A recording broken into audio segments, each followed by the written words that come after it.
Bom, o tema do dia e talvez até dos próximos dias, semanas e meses é justamente Donald Trump, né, que assumiu, tomou posse, já colocando em prática aí muitas das ações que vinham sendo sinalizadas desde a campanha e logo depois da sua eleição. Queria entender um pouco da sua avaliação sobre essa postura do presidente americano de já assinar as ordens executivas, de já fazer esses primeiros movimentos logo no primeiro dia como presidente dos Estados Unidos. Isso, o que pode falar, o que pode denotar, o que pode sinalizar a respeito dessa nova administração, a respeito desse ímpeto, dessa dinâmica da administração de Donald Trump.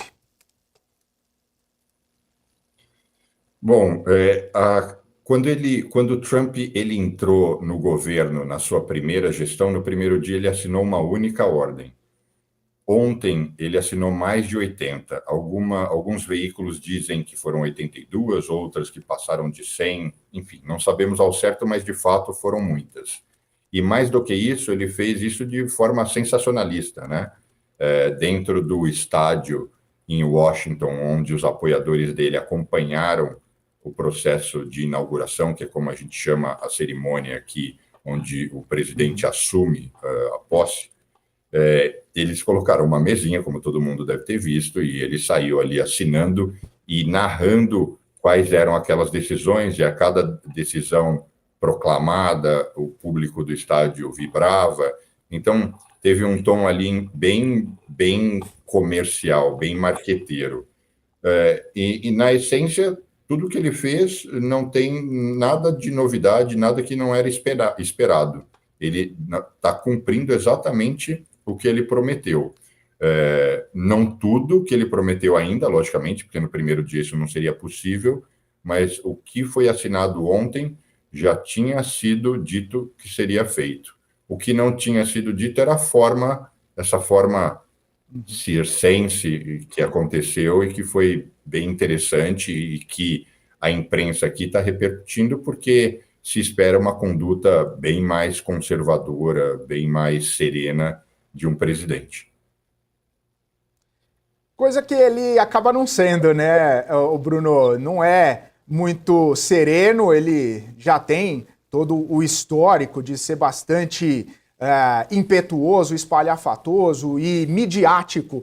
Inclusive na primeira gestão, muita gente falava, né, não tem análise técnica, não tem análise fundamentalista que resista a um tweet do Donald Trump quando ele quer fazer preço nos mercados ou quando ele quer ser direto na sua comunicação. E ele tem sido bastante, né? Inclusive com a própria questão das tarifas, que promessa também de campanha e acaba entrando no cerne aí de muitas discussões referentes à economia americana. Algumas delas, Bruno, podendo entrar em vigor já a partir do dia 1º de fevereiro. A questão que fica é justamente sobre isso, né?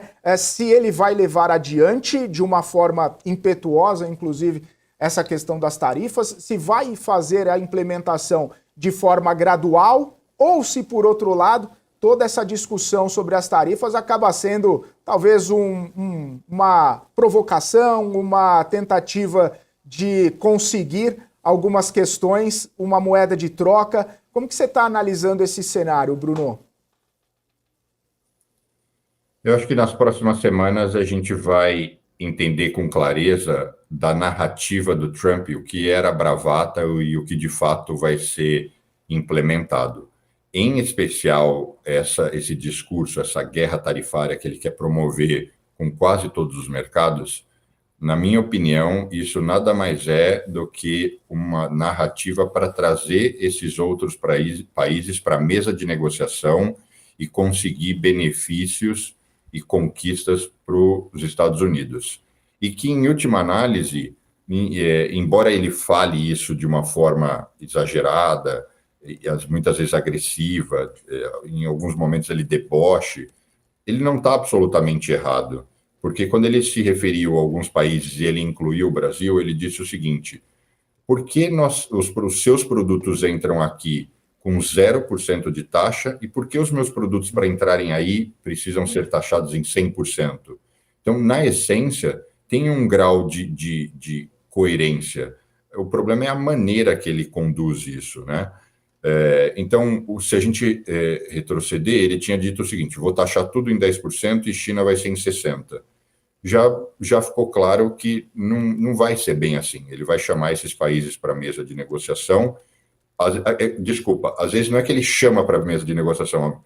O que se espera e o que já está se vendo é que, em alguns momentos, ele vai deliberar, ele vai criar a tarifa, ele vai pôr um prazo, e isso é a chamada para a mesa de negociação, porque o país contrário vai dizer: pera, vamos conversar. E, embora não seja uma coisa comum nesse universo, em geral, quando você vê uma ordem presidencial, ela foi tomada e está resolvido. O que as pessoas falam aqui, o que a imprensa fala, o que os meus colegas falam, é que é muito provável que ele publique, esses países venham para a mesa de negociação e depois ele mesmo revogue poucas semanas depois, ou ele retifique. Então é isso que se espera, falando especialmente agora de México e Canadá, que na deliberação dele do prazo do dia 1º de fevereiro são os países afetados. O que se acredita é que ele não vá, de forma generalizada, taxar os produtos desses países. Então, podemos esperar que ainda até o fim dessa semana, e certamente nas próximas 2 semanas, a gente vai ter muito para falar sobre esse assunto, porque quando a gente fala de Canadá, o Canadá é um grande exportador de petróleo para os Estados Unidos. Então, é sabido que os Estados Unidos não quer e não pode taxar o petróleo importado do Canadá de forma alguma. Então, vão ter ainda próximos capítulos dessa novela, certamente.